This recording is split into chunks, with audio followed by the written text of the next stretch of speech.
बिहार में मतदाता सूची के पुनरीक्षण का काम शुरू हो गया है।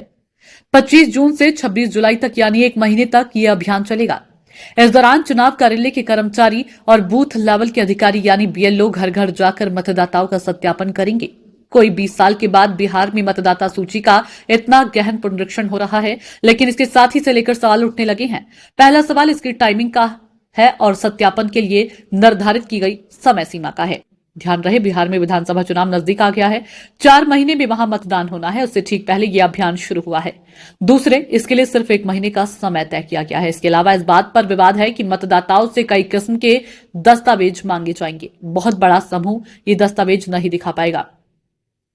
चुनाव आयोग ने तय किया है कि जिन लोगों का जन्म 1987 से पहले हुआ है, उनको अपने जन्म से जुड़ा कोई प्रमाण पत्र देना होगा और साथ ही अपने माता या पिता में किसी के जन्म का प्रमाण पत्र देकर यह साबित करना होगा कि वे भारतीय हैं। जिन लोगों का जन्म 1987 से लेकर 2004 के बीच हुआ है, उनको अपने जन्म के प्रमाण पत्र के साथ माता और पिता दोनों के जन्म का प्रमाण पत्र देना ही होगा। अगर किसी के माता या पिता उस व्यक्ति के जन्म के समय भारतीय नहीं थे, तो उनका पासपोर्ट और वैध वीजा की जानकारी देनी होगी। सोचे, चुनाव आयोग ने अचानक इस पुनरीक्षण की घोषणा की है और सिर्फ 1 महीने का समय दिया है। लाखों लोगों के पास ये दस्तावेज तैयार नहीं होंगे और वे चाहकर भी इतने कम समय में दस्तावेज नहीं दिखा पाएंगे। ऐसे लोगों का नाम मतदाता सूची से कट जाएंगे। चुनाव आयोग को समय समय पर मतदाता सूची का पुनरीक्षण करना चाहिए ताकि उसे अपडेट रखा जा सके। बिहार जैसे राज्य में तो ये और भी जरूरी है, क्योंकि वहां जन्म और मृत्यु प्रमाण पत्र पर लोग ज्यादा ध्यान नहीं देते हैं और मृत्यु के बाद भी मतदाता सूची से नाम कटवाने की जरूरत नहीं समझते हैं।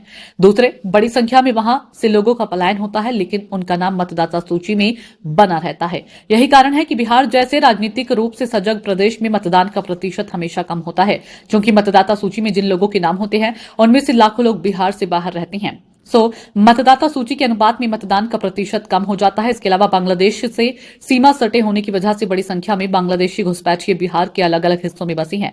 खासकर सीमांचल के इलाके में उनके साथ साथ म्यांमार के शरणार्थी भी अनेक जिलों में बसे हुए हैं। इनमें से ज्यादातर के पास आधार और वोटर आई कार्ड होगा, लेकिन माता पिता के जन्म का प्रमाण पत्र नहीं होगा या जुटाना मुश्किल होगा। तभी इनके नाम कटने की आशंका में बिहार की विपक्षी पार्टियों राजद, सीपीआई, एमएल और कांग्रेस ने चुनाव आयोग की एक्सरसाइज का विरोध किया है। गौरतलब है कि कांग्रेस पहले से महाराष्ट्र की हार को लेकर चुनाव आयोग पर मतदाता सूची से नाम हटाने और फर्जी नाम जोड़ने के आरोप लगा रही है।